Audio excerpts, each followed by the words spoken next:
Hi everyone, Andy's the Sewing Doc here, and we are going to get right into this video. This is one of my most favorite things to teach because I can tell you from personal experience, this changed everything for me in quilting. I know I say that in a lot of my videos, but if you can't get a good 1/4 inch seam, then everything else is much harder to accomplish. So over the years, I've learned many tricks. I have tried many methods, and I'm going to offer a few different options for you today. So let's talk first about the 1/4 inch foot. And this one that you see here has the typical little, I don't know what you call this little metal guide here. So when you put this on your machine, you should be able to run your fabric right along that little guide. I have a couple different issues with this method, and there's a reason why I never use it. One, if this little piece here is such a thin aluminum, if you bump that a hair and it bends even just a hair, you're using that to guide your fabric. So if you end up being 1/8 of an inch off here just because this guide got bent, your entire quilt is going to be off. So that's number one. Number two, depending on where your needle sits, may not be the same. It may not be a 1/4 inch from the needle to the edge, just depending on how it sits.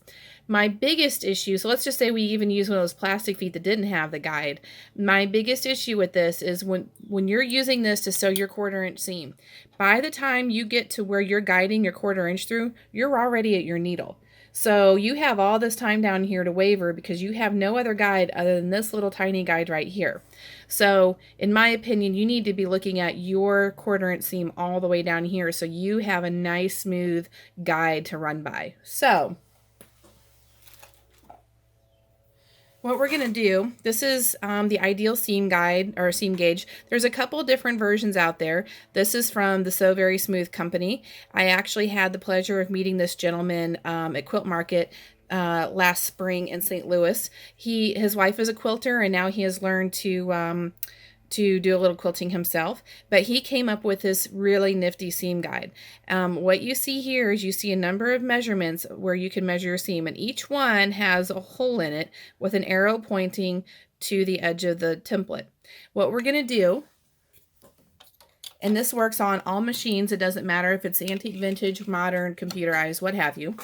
And we're going to put this in. We're going to work on, oh, and the other thing I want to mention about this particular ruler that I like better than the others on the market, this is the only one that has a scant 1/4 inch. There's a 1/4 inch and a scant 1/4 inch.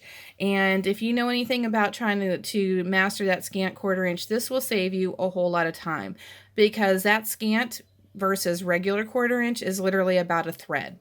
So we're going to work on just regular 1/4 inch. What we're going to do is place this on our machine, and here where this little the hole is for 1/4 inch, we're going to put our needle down inside that hole, and it may take a little, oh, I got it on the first try. May take a few tries. What else I'm going to do is along right here, you'll see on, most of us have a guide on our machine. Mine happens to line up almost exactly with that line. You want to make sure that your template is straight on this edge here. And then I'm going to stick my foot down so it'll stay. All right. Now we have a few options. Now we know that from this needle to the edge of this template is exactly 1/4 inch. So now we have a feather different options on how we're going to actually mark our seam. If you're interested in the Ideal Seam Guide products, this gentleman here also makes one specific to featherweights and antique machines. One, it's the size. If you lay this down and use it as a guide, it's meant to sit so that none of your decals are sitting under it, okay? So that's number one. Number two, there is a reusable adhesive on the back. If you peel this strip off right here, it's really hard to see. If you peel this strip off, there is an adhesive under there that he says you get about 60 to 80 uses. So you can lay it down, stick it on your machine. It's acid free so that it will not damage your finish. And then you can pull it up and keep reusing it, okay? And he does actually have right here some directions on what to do with it. And he does, I do remember in one of his videos, he does say if the sticky starts to wear off, you're going to want to just clean it with a multi-surface cleaner to remove the lint off of it, and then you'll be okay. So this is one option. If you like a nice, strong, thick seam guide, this is it. The reason that there's a cutout on this side, if you're doing some sort of special technique or special foot and this needs to sit around your feed dogs, you can actually sit this in as far as you need with your feed dogs. So this is usable on all machines, but specifically geared towards the featherweight because of the finish and the decals. So that's one option. Another option is using just regular blue painter's tape. So this is, you know, the stuff that you get at Walmart or Home Depot. Even Dollar Tree has some. Although I will say I don't like the Dollar Tree so much. They comes off in shreds. So I'm just going to take a length of blue tape and we're going to stick this down. Make sure it's right up against your seam guide. And you're going to want to, again, make sure it is very straight because this is what matters. So we're going to do this. And this is, so now we have a beautiful straight seam. And when you take your seam guide out, now whenever you sew your seam, you are starting all the way down here. And you can run your fabric all the way up when you're sewing and keep track of where you're at the whole length. This is the real value in getting your seams to be straight and consistent. Now I'm going to show you one other thing. I do this a lot. My most favorite is using Post-it notes. So I'm going to stick this back in on my 1/4 inch seam. Not so lucky in getting in that hole on the first try this time.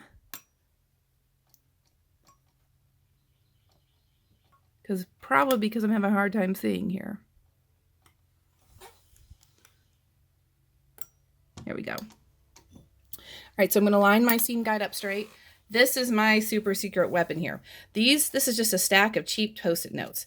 The reason I like this is because I like to have a little bit of an edge. So let's say about 6 pages here, okay? So I have just a little bit of a ledge.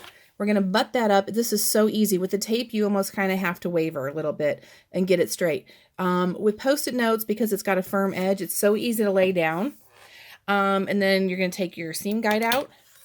And it's going to be the exact same thing as using your tape, but now I have a little bit of a ledge as a guide.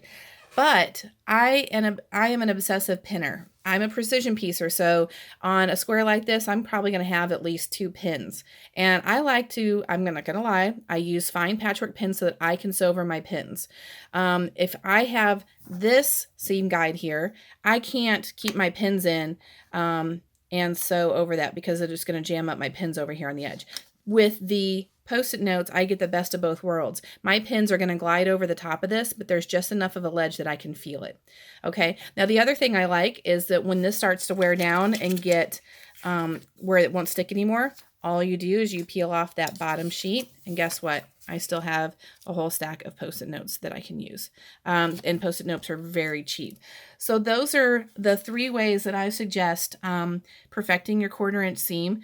There are definitely reasons why I would use the foot. One of them is usually if you do half square triangles a certain way, or if there's a certain technique that you need the guide where it's in the middle of the fabric rather than starting with a seam.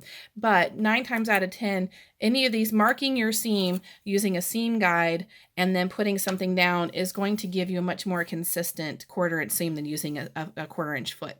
So if you have any questions, please leave us comments below.